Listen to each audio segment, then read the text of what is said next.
Hello, this is Alex with the Brand Leader. Hope you're doing well today. We are going to talk about how you can add new content sections to the Village project website today.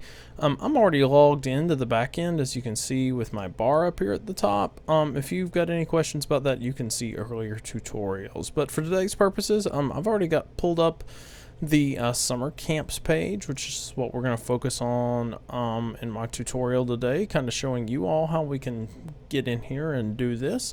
I've already got it pulled up here on the back end of the site, so let's just dive right in. So as you see, we're going to actually put these pages side by side just so we can match up. Sometimes the address bar gets a little wonky on me there. As you can see, if you ever see this twirl lead up or down under page options there, I'm just gonna I've got this nifty little thing that'll let me snap pages to the side so I can really pull them up side by side. So let's see what's going on here. Okay, first up we have desktop header, we've got mobile header in this kind of first section here. So if there's desktop header and the green, notice it goes green, gray, blue, green, gray, blue, blue. So these two blue ones that are side by side are kind of nested inside of this.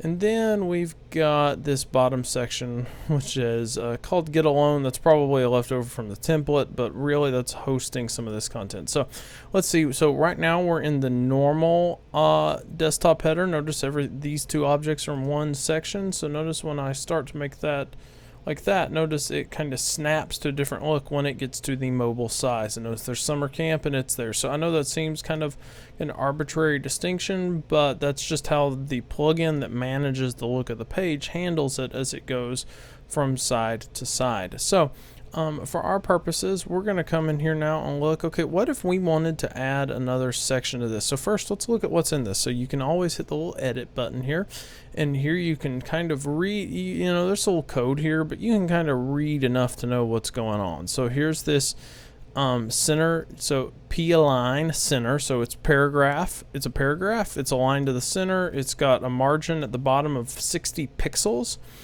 And here's some of the information around it. And then here's where those buttons, download our summer camp packet, notice that is, and then there's a link to that PDF, followed by the next button, download a parent letter with a link to the next PDF. Then here's that title, and then here's that. But let's say you wanted to have a whole nother section of this down here to be able to put something else in below it. So there's a couple ways to do that. So in this back end editor, so I just full screened my window is all I did. I know it kind of looks a little different now because it's on the full screen, but that's kind of what happened right there. As you can see, there's a few different ways to do this. I can always just add a section through this will add a section button here, and that's going to add an overall section, as you see down here at the bottom. These sections tend to have a few settings in them that are kind of defining a few things there. So you can just kind of go look at another section to see how you want to do that. I'm going to get rid of that. Let's say all we wanted to do was, okay, we want another column that is right below this column, or let's say we wanted two side-by-side columns. So I can actually do this a couple of different ways. So I can add an item here, and notice when I do that, this brings up a bunch of options. If I hit the little clone button here, that's going to come and that's just going to clone the section I'm already on, and I can just clone sections here, and then I can move things around until I get them the way I like them.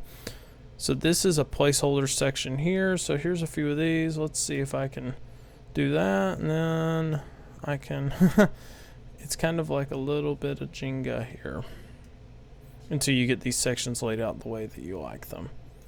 But as you can see, I can kind of add and delete sections and get it to the way I like them. I can delete this one, okay. Then let's try duplicating that. So something is not liking about this layout method, and that's okay. This kind of shows how you kind of have to, you notice now it's laying out two side-by-side sections there, which is what we were wanting it to do. So let's just duplicate another one, and let's see if that'll go up to the top. As you can see, this can be a little frustrating, but these sections will typically eventually, and some of this is being caused by that right there. It's because that is being overlaid. So what we can do is add a new divider, or add a divider and then add a new wrap. Then if I wanted to, I could bring this down into there, I can bring that down into there, and I can bring that over there, and la-di-da, I get that, and I can get rid of that divider at that point if I want to. But as you can see, that's how I can kind of lay out a whole new grid of sections right there, and I can kind of come in. So if I preview this page and come in here and look at it, you notice now I just get a whole nother section of that, and then you can just go in and add those, and you can do that as you saw when we did that. I'm gonna get rid of, let's say I get rid of this text box. You can come in here and you can add an item, and I can add all sorts of different types of items. Now some of these in here are not going to work just because of some of the other things, but some of them will, like this photo box here. You can come in here and you can edit it, then we can link it to an image, and that image will then go in the layout where you want it to. So let's say select that file, save that change. I want to come in here, let's say look at this, and I can say, okay, I want it to be the type of alignment you want it to be, if you want it to link or do anything like that, and then you can kind of lay that in there. And then again, if we preview those changes, of course it didn't save the let's see if it'll, sometimes there it is. So now you can see how that works right there. So this is just some examples of some different ways that you can use these layouts and different sections here. When you don't want a section, you can delete that, but that is how you can edit these sections, move them around. So basically it goes wrapper, section, wrapper, item, and then all down in here you can go in and add different things, and you can use labels to kind of give yourself clues as what you did. Like this says get alone, I can rename this to main content, and that will be what that's labeled now, and then I can do that. So that's how you can do that. So again, I'm Alex Reynolds with the Brand Leader. Thank you so much for joining me for this tutorial today, and I hope you have a great one.